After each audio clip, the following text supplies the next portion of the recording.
મિત્રો આપણે delta એક્સચેન્જમાં account open કરવા માટેની પ્રોસેસ માટે જાણીએ. પ્રોસેસ શું કરવાની છે તો તમે ટેલિગ્રામની અંદર અહીં આવો છો અને ટેલિગ્રામની અંદરથી આ લિંકને ક્લિક કરો છો. લિંક ક્લિક કર્યા પછી તમને કંઈ આવું પેજ ઓપન થશે. આ ઓપન પેજ થયા પછી અહીંયાથી એક સાઇનઅપનું બટન છે ને સાઇનઅપ કરવાનું છે.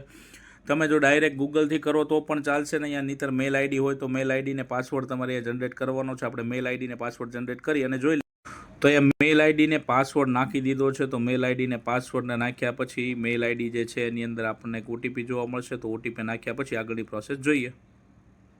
તો અહીંયા જે ઓટીપી આવ્યો છે ઓટીપી વેરીફાઈ કરી લેજો. વેરીફાઈ કર્યા પછી અહીંયા એક આવું પેજ ખુલે છે. ત્યાંથી ગેટ વેરીફાઈ અને સ્ટાર્ટ ટ્રેડિંગ કરવાનું છે. તો સ્ટાર્ટ ટ્રેડિંગ કર્યા પછી તમારે પહેલું જે વસ્તુ છે એ તમે મોબાઈલથી જો ઓપન કરો છો તો મોબાઈલમાં તમારે જેટલી પણ નોટિફિકેશન આવે છે એ બધાને ઓન કરવાની છે.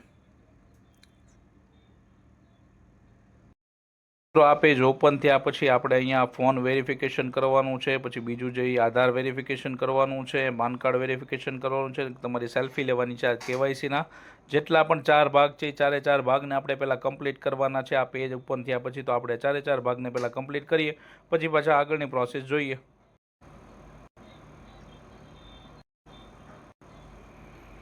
વેરીફાઈ નાવમાં હું મારો મોબાઈલ નંબર નાખી દઈશ.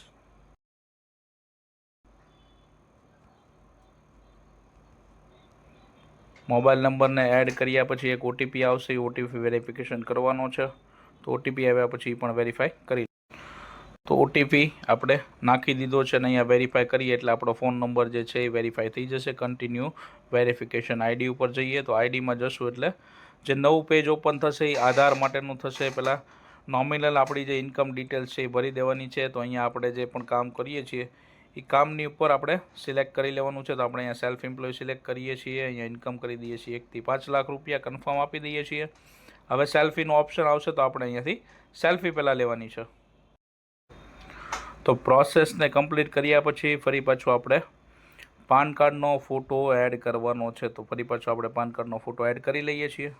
એડ કર્યા પછી પાન કાર્ડનો ફોટો અપલોડ કર્યા પછી આધાર લિંક કરવાનું છે આની સાથે. તો આધારની સાથે મોબાઈલ નંબર લિંક હોવો જોઈએ ને બધાની પાસે ડીમેટ એકાઉન્ટ તો હશે જ તે, એટલે ડિજીલોકરમાં પણ એડ હશે. તો અહીંયાથી પહેલું જે છે ડિજીલોકર ફોલો કરવાનું છે. તો અહીંયાથી ફોલો કર્યા પછી એક ડિજીલોકરનું પેજ ખુલી જશે જેની અંદર તમારે તમારો આધાર કાર્ડ નાખવાનો છે, એથી વેરીફાઈ કરવાનો છે અને પછી ઓટીપી આવશે ને ઓટીપીને વેરીફાઈ કરી લેવાનો છે. તો આપણે પહેલાં આધાર કાર્ડ વેરીફાઈ કરી લઈએ. તો આધાર કાર્ડની ડિટેલ્સ નાખ્યા પછી ઓટીપી નાખ્યા પછી અહીંયા ડિજીલોકરનો તમારો જે 6 આંકડાનો પિન હોય તમારે પિન નાખવાનો છે એટલે ઓટોમેટિકલી વેરીફાઈ થઈ જશે. તો હું અહીંયા પિન નાખીને વેરીફાઈ કરી લઉં છું. તો તમે તમારો પિન નાખ્યા પછી તમને ડિજીલોકર તરફથી એક આવું પેજ આવશે. એની અંદર તમારે એલો આપી દેવાનું છે એટલે તમારી જે પણ ડિટેલ્સ છે એ ઓટોમેટિકલી વેરીફાઈ થઈ જશે.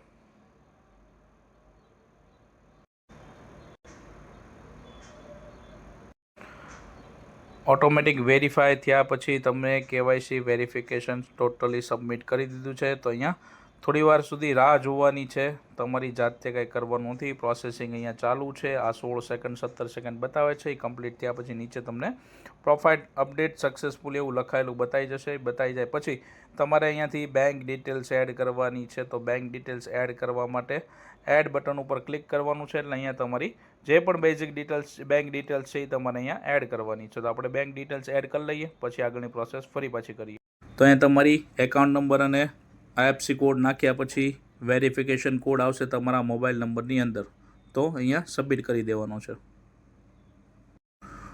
મોબાઈલ નંબર ઉપર પણ આવી શકે છે અને તમારી મેલ આઈડી છે એની ઉપર પણ આવી શકે છે. તો બેમાંથી જેમાં પણ આવે છે એમાં તમારે અહીંયા ઓટીપી નાખી દેવાનો છે. આ નાખ્યા પછી અહીંયા સબમિટ ઓટીપી કરી દેવાનો છે. સબમિટ ઓટીપી કર્યા પછી બેંક એકાઉન્ટમાં વેરીફાઈ થવા માટે ₹1 એડ થઈ જશે. એની માટે તમારે અહીંયા નીચે 10 સેકન્ડની રાહ જોવાની છે. રાહ જોયા પછી અહીંયા તમારું બેંક એકાઉન્ટ જે છે એ સક્સેસફુલી વેરીફાઈ થઈ ગયું છે. પછી અહીંયાથી તમારે એડ એકાઉન્ટ ઉપર જવાનું છે. એડ એકાઉન્ટ ઉપર જશો એટલે તમને અહીંયા ઓટોમેટિકલી તમને એક અહીંયા બેંક એકાઉન્ટ ડેલ્ટા એક્સચેન્જ તરફથી જોવા મળશે જે ઇક્વિટાસ સ્મોલ ફાઇનાન્સ બેંકનું હશે. આ તમારું એકાઉન્ટ બની જશે. તમારો આઈએફએસસી કોડ છે, આ તમારો એકાઉન્ટ નંબર છે. આ એકાઉન્ટ નંબરને તમે જે પણ બેંક આની અંદર એડ કરી છે તો આ જે બેંકની અંદર એડ કરી છે એ બેંકની અંદર તમારે આની બેનિફિશિયલી એડ કરવાની છે. અને બેનિફિશિયલી એડ કર્યા પછી આમાં તમારે ખાલી ને ખાલી આઈએમપીએસ કરવાનું છે તમારા એકાઉન્ટમાંથી. બીજા ક્યાંયથી યુપીઆઈથી પેમેન્ટ નહીં થાય, કાંઈ નહીં થાય. એટલે ખાસ કરીને ધ્યાન રાખજો કે તમારું જેમાં નેટ બેન્કિંગ ચાલુ હોય, જેની અંદરથી તમે ફંડ ટ્રાન્સફર કરી શકો, એ જ બેંકની એકાઉન્ટ ડિટેલ્સ આની અંદર નાખવાની છે. આ નાખ્યા પછી તમને અહીંયા સેકન્ડ ઓપ્શનની અંદર તમારું એકાઉન્ટ ડેલ્ટા એક્સચેન્જ તરફથી એક બનાવી આપવામાં આવશે, જે કરંટ એકાઉન્ટ હશે એની અંદર તમારે એકાઉન્ટમાં પૈસા નાખવાના છે. એટલે આઈએમપીએસ જ કરવાના છે તો જ આની અંદર પૈસા આવશે. જો તમે એનઈએફટી કે આરટીજીએસ કરશો તો તમને પૈસા રિફંડ મળી જશે. અત્યારે ફેસિલિટી ચાલુ નથી, એટલે ઓનલી અહીંયા આઈએમપીએસ ફેસિલિટી ચાલુ છે, તો આ ફેસિલિટીને તમારે ઉપયોગમાં લેવાની છે. તો અહીંયાથી આ પ્રોસેસ તમારી કમ્પ્લીટ થઈ જાય છે. તો તમારે ખાસ કરીને ધ્યાન રાખવાનું છે કે બેંક એકાઉન્ટમાંથી જ તમારા પૈસા જશે. એટલે નેટ બેન્કિંગવાળું બેંક એકાઉન્ટ હશે ને એ જ કામમાં આવશે. એકાઉન્ટ ઓપન થયા પછી તમારે પ્લે સ્ટોરની અંદરથી ડેલ્ટા એક્સચેન્જની એપ્લિકેશનને ડાઉનલોડ કરી લેવાની છે. ડાઉનલોડ કર્યા પછી અહીંયા તમારે લોગિન દઈ દેવાનું છે. લોગિન કર્યા પછી જે ઉપરની બાજુ જે છે એ તમારું એકાઉન્ટ આવી જશે ને અહીંયા જે યુઝર આઈડી લખેલી છે, તો આ યુઝર આઈડી જે છે એ આપણા ગૂગલ શીટની અંદર મોકલી દેવાની છે. જો તમે આપણી લિંકથી ઓપન કર્યું છે તો અહીંયા લિંકમાં યુઝર આઈડી લખેલી છે એ મોકલી દેવાની છે. તમારો મોબાઈલ નંબર, તમારી મેલ આઈડી, આ બધું તમારે ગૂગલ શીટની અંદર મોકલી દેવાનું છે. તમારું એકાઉન્ટ ખોલ્યા પછી તમને અહીંયા યુઝર આઈડી તમારી શો કરશે.